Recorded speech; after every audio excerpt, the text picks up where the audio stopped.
4월 17일 월요일 10분 말씀 되겠습니다.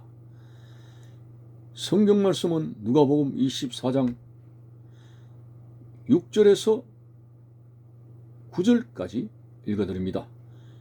여기 계시지 않고 살아나셨느니라. 갈릴리에 계실 때 너희에게 어떻게 말씀하셨는지를 기억하라. 이르시기를 인자가 죄인의 손에 넘겨져 십자가에 못 박히고 제3일에 다시 살아나야 하리라 하셨느니라 한데, 그들이 예수의 말씀을 기억하고 무덤에서 돌아가 이 모든 것을 11사도와 다른 모든 이에게 알리니. 아멘. 자, 새벽같이 여인들이 예수님의 무덤을 찾았다가 돌문이 열리는 기적을 체험했고, 그리고 찬란한 옷을 입은 천사의 음성을 듣습니다. 왜 산자를 죽은 자 가운데서 찾느냐 라는 책망을 들었는데, 한마디로 예수님은 오늘 본문에서 여기 계시지 않고 살아나셨느니라. 부활하신 예수님을 천사들이 증거했습니다. 그리고 갈릴리에 계실 때 너희들에게 어떻게 말씀하셨는지를 기억하라.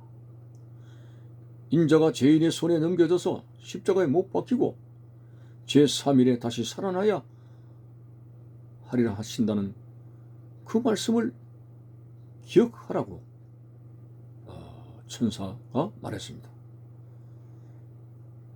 참으로 오늘 이 본문을 통해서 하나님의 말씀을 믿는 자가 되고 항상 말씀을 붙잡고 살아가는 신앙이 되라고 하는 것입니다. 오늘 성령의 시대의 우리의 신앙은 육신의 눈으로 하나님을 뵙고 육신의 귀로 하나님의 소리를 듣는다는 어떤 관점이 아니라 이미 하나님의 모든 속성을 그분의 말씀을 통해서 계시하셨기 때문에 1.1핵도 틀림없는 하나님의 말씀을 붙잡을 때 말씀을 통해서 하나님의 음성을 들을 수가 있고, 말씀을 통해서 하나님께서 하시고자 하는 그러한 방향과 지시를 우리는 깨달아 알고 나갈 수가 있습니다. 왜냐하면 말씀이 가는 곳에 성령이 증거하시기 때문에, 만일 성령이 오시지 않고 증거하시지 아니하면 말씀이 우리 심령 속에 뜨거울 수가 없고 남을 수가 없죠.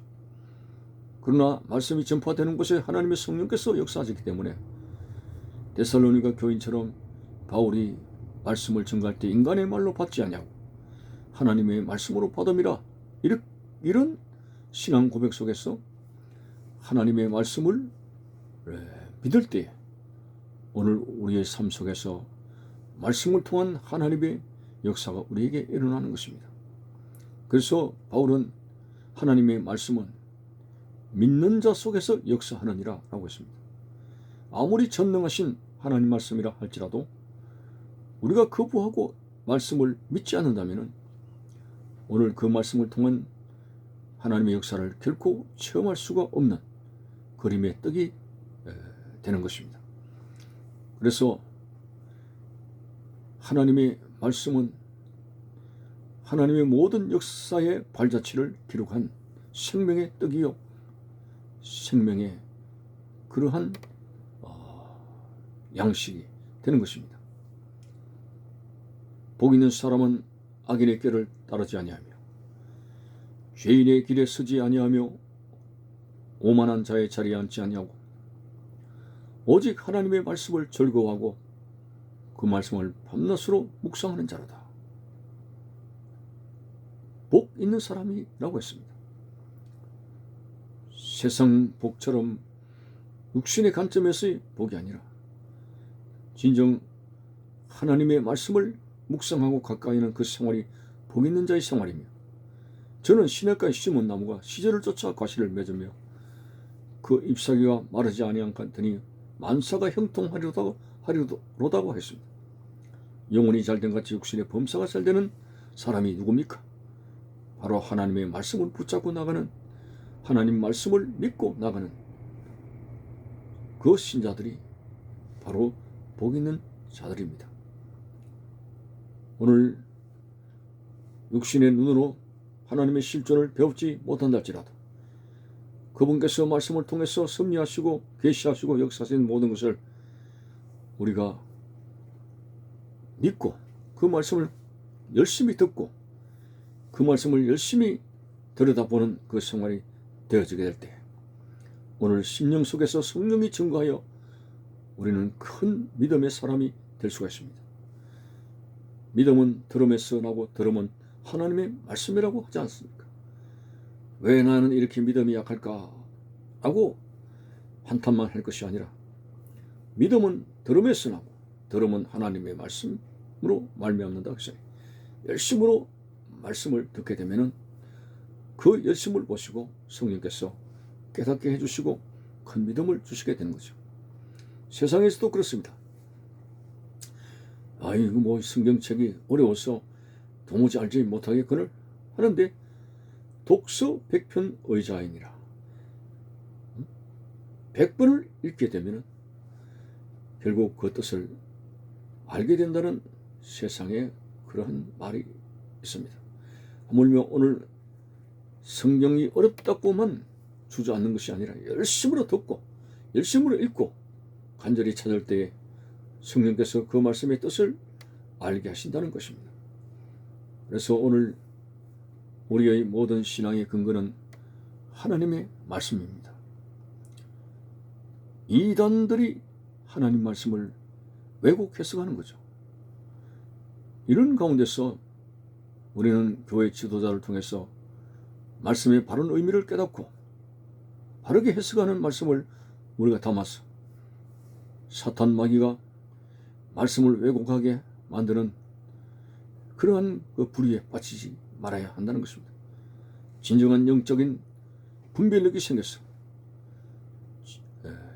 어떤 것이 진실한 하나님의 말씀인가 분간해서 바르게 전해지는 하나님의 말씀의 양식을 토대로 우리는 신앙생활이 바르게 되어져야 된다고 하는 것입니다. 예수님께서 말씀했습니다. 신앙은 경쟁과 경주와 같은 그런 특성을 가지고 있어가지고 먼저 된 자로서 나중되고 나중된 자로서 먼저 된다고 하는 것입니다. 열심을 가지고 말씀을 열심히 읽고 말씀을 연구하고 그렇게 하나님 말씀에서 갈급한 마음을 가지게 되는 사람은 먼저 가게 될 것이지만 그러나 교회에 나온 지 오래되었습니다만 전혀 말씀에 대해서 미지근한 상태로 예배 시간에 졸고 딴 생각하고 그렇게 살아가게 된다면 우리는 결코 신앙이 정립될 수 없는 신앙의 경주에서 또 처지고 처지는 사람이 될 것입니다. 천국은 침노하는 자의 것이라고 했습니다. 누구든지 열정을 가지고 하나님의 말씀을 붙들고 몸부림치게 될 때 말씀의 놀라운 뜻을 성령의 역사로 체험하게 되면서 이것이구나. 이게 바로 하늘의 양식이구나. 육신의 양식은 육신을 위해서 새끼 먹게 되지만 생명의 본질인 영은 아무리 양식을 채워도 배부르지 않습니다. 그래서 예수님께서 사람이 떡으로만 살 것이 아니요 하나님의 입에서 나오는 모든 말씀으로 살 것이라고 그렇게 말씀하지 않았습니까? 그 말씀은 생명의 본질인 하나님의 형상을 닮은 영이 먹는 것입니다. 영이 살아야 우리 생명이 사는 것입니다. 세상에 많은 사람들이 부귀영화를 두르고 살아가는 사람들이 있지만 영이 죽어 있다면 그 사람은 살아있는 것이 아니라고 볼 수가 있습니다. 그러므로 오늘 우리의 삶 속에 유일한 소망의 근거, 믿음의 근거는 바로 성경 66권의 말씀입니다.